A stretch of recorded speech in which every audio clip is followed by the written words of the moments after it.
Halo, babuhan nang katuju bagadang bangun malandau. Bang Junet kembali lagi menghibur hati babuhan mo nang gerencayan. Jadi jangan lagi baungut di jamban.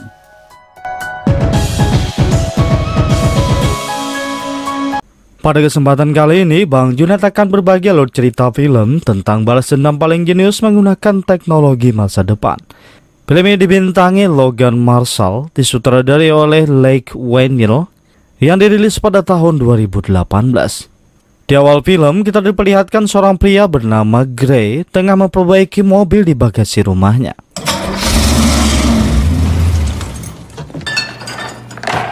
Kemudian istrinya bernama Asa baru saja pulang dari pekerjaan. Working hard, I see. At 86%. Fact, that right there is ace. I have no idea what you just said. I don't know. Gray langsung meminta Asa menemaninya untuk mengantar mobil.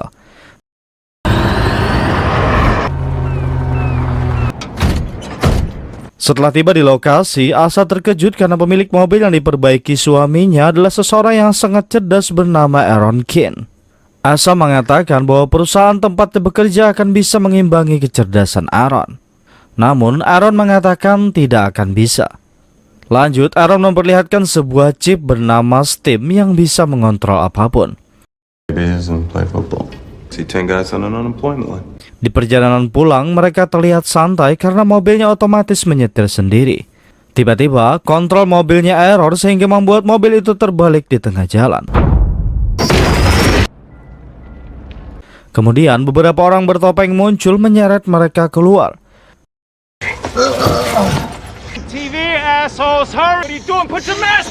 Seorang pria bernama Peace menembak Asa hingga tewas, dan anak buah Peace memukul kepala Gray yang membuatnya tidak berdaya.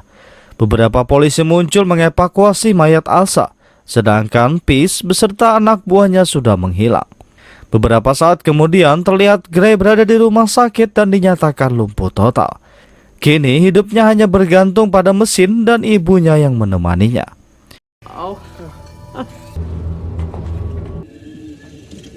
Are you there, Gray? I'll have to stay here day and night.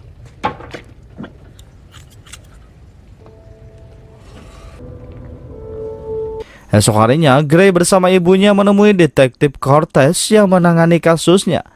Ketika Gray menanyakan siapa pembunuhnya, Cortez hanya mengatakan mereka akan berusaha mencari tahu siapa pelaku sebenarnya. Malam harinya, Gray meminta robot penyuntik memberikan cairan suntikan beberapa kali, hingga ia memasuki rumah sakit karena kelebihan dosis. Di rumah sakit, Aaron muncul dan menawarkan chip miliknya untuk ditanam ke tubuh Gray. Karena dengan chip tersebut, Gray bisa mencari siapa pembunuh Asa. That computer chip, the line connecting your brain. The operation would take place in but it would have to be our secret. You were right about them. What would she want? Setelah itu, Gray langsung dibawa ke lab untuk pemasangan chip. Fusion been asked to do so much. Pathways in your brain will be the key. Aaron terkejut melihat fungsi dari chip tersebut sangat cepat, sehingga membuat Gray bisa kembali berjalan dan berlari. They make people like me confidentiality agreements. You're not a robot. Malam harinya, Gray menerima paket rekaman dari Cortez. Setelah Gray memeriksa paket tersebut, terdengar suara di kepalanya. Awalnya, Gray menganggap dirinya sudah gila. Namun, Stem menjelaskan bahwa suara itu berasal dari chip Stem yang ditanam di tubuhnya. Saat melihat rekaman itu, Stem menjelaskan kalau pembunuh menembak menggunakan lengannya yang ditanami senjata. Di sini, Stem melihat sebuah tanda di lengan satu tersangka. Stem membaca info ketika melihat tanda itu, bahwa orang yang memiliki tato itu bernama Shark. Stem juga memberitahu alamat orang tersebut. Lanjut, Gray ingin menghubungi Cortez. Namun, Stem melarangnya karena Gray tidak mempunyai bukti apapun. Stem menyarankan untuk mendapatkan bukti lebih dulu sebelum menghubungi polisi. Esok harinya, Gray sudah berada di alamat Shark. Setelah melihat Shark pergi, Gray langsung memasuki rumahnya.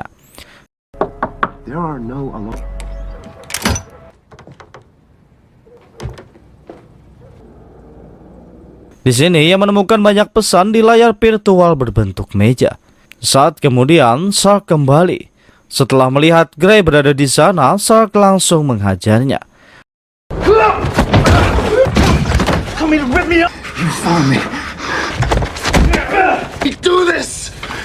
Untungnya dengan bantuan Stem, Gray berhasil membunuh Sark.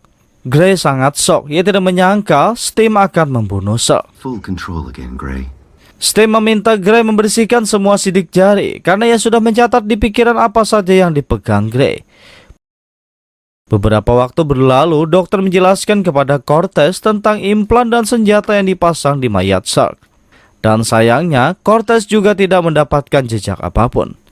Berpindah ke Gray, Aaron memarahinya karena ia mengetahui apa yang dilakukan Gray. Aaron memberitahu bahwa Gray harus mengikuti semua aturan komputer. Sedangkan Cortez mencari beberapa bukti hingga memasukkan nama Gray ke daftar tersangka. Karena ia melihat Gray keluar rumah bertepatan dengan jam kejadian. Namun komputer memberitahu nama Gray tidak cocok dengan tersangka. Malam harinya Cortez pergi ke rumah Gray dengan alasan mencari bukti dengan beberapa pertanyaan. Namun dengan bantuan Stem ia bisa menangani Cortez hingga ia pergi. I saw you on a drone camera. Seriously suggesting that I need I'm not accusing you of doing something you're... Maybe I will. that all? Well, then I'll see myself out. Kemudian Stem memberitahu tempat selanjutnya bernama The Old Barnes. Di sana Gray akan menemukan satu tersangka lainnya. Gray segera pergi ke tempat itu menggunakan kursi roda. Seakan ia memang lumpuh. Tanpa rasa takut, Gray berbicara di tengah orang banyak yang berada di sana. Dengan mengatakan nama Sark dan tentang pembunuhan istrinya. Tiba-tiba pria bernama Tolan berdiri. Gray mengatakan kalau dialah yang telah membunuh Sark. Setelah mendengar itu, Tolan langsung membawanya ke kamar mandi. Dan Gray memancing Tolan hingga ia mengatakan memang ia berada di sana saat pembunuhan Asa. Mendengar semua itu, Gray langsung menghajar Tolan bersama anak buahnya. Let me show you how it's done. Di sini, Stem menyiksanya dan bertanya siapa yang membayar atas pembunuhan Asa. Di sini, Tolan hanya memberitahukan nama Peace. He will now answer any question. Listen to me. What do you mean, Chuck? Who? Who paid you? Is that the person who paid you? Tiba-tiba, Gray melihat implan bertanda cobalt di leher Tolan. Stem memberitahu jika Gray harus menemukan peretas karena Aaron bisa mematikannya dari jarak jauh. Setelah Stem memberitahu alamatnya, Gray langsung bergegas pergi dari sana. Oh, Tolan said drinks on me. I'm gonna need a phone. Ketika tiba di depan gedung, Stem memberitahunya banyak angka agar Gray mencatatnya untuk digunakan meretas kode Aaron. Namun tubuh Gray mulai melemah karena perlahan-lahan Aaron mematikan akses Stem. Di sisi lain, Peace dan anak buahnya tiba di Outbalness. Peace langsung memasukkan jarum yang keluar dari tangannya ke mata Tolan, hingga ia melihat apa yang sudah dilihat Tolan. Terlihat, Peace mengetahui kalau Gray pergi ke sebuah apartemen. Sedangkan Gray berusaha menuju tempat si peretas hingga akhirnya si peretas membukakan pintu. Is Jamie there? What I don't have is time. They really do ride God on it. Gray memintanya untuk meretas chip yang berada di belakang lehernya. Kembali ke Peace, ia membunuh pemilik klub dengan nanorobotik yang ia keluarkan ketika bersin. Time to be the last thought that Berpindah ke si peretas setelah berhasil mematikan input pengamannya, ia memberitahu Gray membutuhkan sedikit waktu agar sistemnya kembali menyala. Tiba-tiba ia melihat Peace dan anak buahnya muncul di CCTV. Peretas itu langsung pergi meninggalkannya. Setelah memasuki apartemen, Peace terkejut ketika melihat Gray terbaring lemah.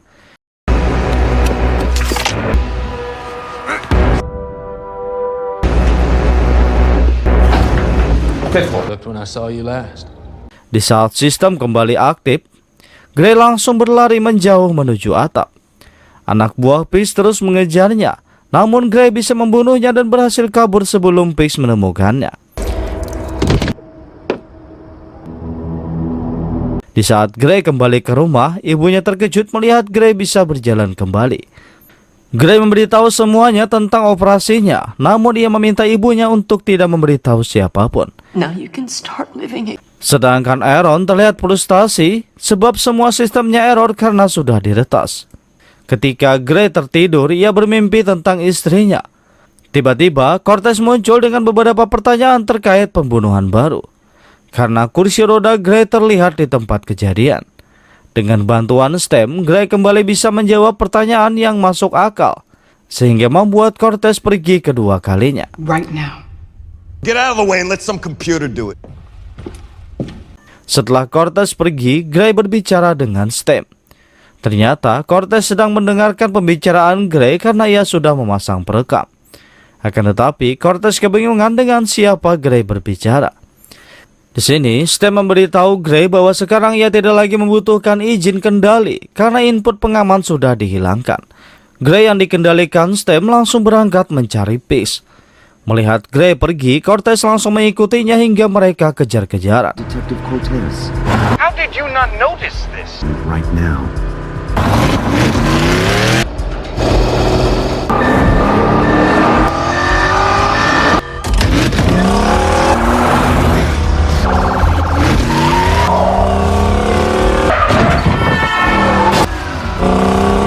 Untungnya, Gray bisa menyingkirkan Cortez dengan bantuan STEM mengendalikan mobil lainnya. Setelah itu, Cortez kembali ke rumah Gray menemui ibunya. Namun, ibu Gray tidak mengetahui apapun karena Gray juga tidak memberitahunya. Berpindah ke Peace, ketika tiba di rumahnya sendiri, Gray langsung menodongkan senjatanya. Di sini, kebingungan terjadi karena Peace menyebut dirinya sama dengan Gray. Gray bertanya mengapa istrinya harus dibunuh.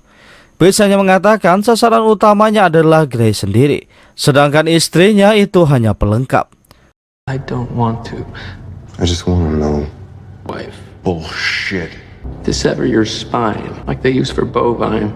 Mendengar itu, mereka langsung bertarung. Namun terlihat pertarungan mereka seimbang. Untungnya, Gray bisa membuat Peace emosi dengan menyebut nama Cirque yang ternyata adalah adiknya. That's the problem with new Cirque Brantner. Sehingga ia bisa membunuh Peace ketika lengah. STEM meminta Gray mengambil perekam di telinga Peace. Di sini, Gray mendengarkan bahwa yang memerintahkan Peace sebenarnya adalah Aaron. Gray yang terbawa emosi langsung pergi menuju tempat Aaron. Namun, Cortez juga berada di sana. The widget you spent your entire life. You killed my wife. I swear on my life, I had nothing to. Throw the gun on the floor. Better do it, STEM. Pretty agile for a quadriplegic. Di saat Cortez lengah, Gray langsung mencekik lehernya karena tubuhnya digerakkan oleh STEM. Gray mencoba melawan kontrol STEM sehingga Cortez tidak terbunuh. Ketika Gray terbaring lemah, Aaron menjelaskan bahwa sebenarnya ia juga dikendalikan oleh STEM sebelum memasukkan chip ke tubuh Gray. STEM melakukan itu agar ia mendapatkan tubuh seorang manusia. Sedangkan kenapa STEM menargetkan Aaron? Karena ia tidak ingin lagi ada yang sepertinya di masa depan. Saat Aaron lengah, STEM mengendalikan tubuh Gray sepenuhnya hingga akhirnya Aaron tewas terbunuh. Saat ingin membunuh Cortez, Gray mencoba melawan. Dan tiba-tiba ia terbangun di tempat lain bersama Asa istrinya. Ternyata kesadaran Gray hidup di dalam imajinasi otaknya sendiri. Sedangkan tubuh Gray telah dikendalikan STEM sepenuhnya membunuh Cortez. Dan selanjutnya, film pun berakhir. Saya ucapkan terima kasih Gaisan Babuhan Pian yang masih setia menonton video editan saya yang seadanya ini. Sudi kiranya kalian subscribe dan tekan tombol lonceng agar mendapatkan pemberitahuan ketika video baru diupload di channel ini. Perlu kalian tahu, sekarang Bang Junet sudah upload tiap hari, jadi tetap stay di channel Bang Junet.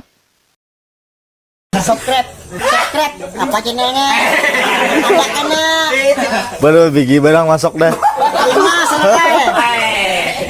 Like and share and subscribe.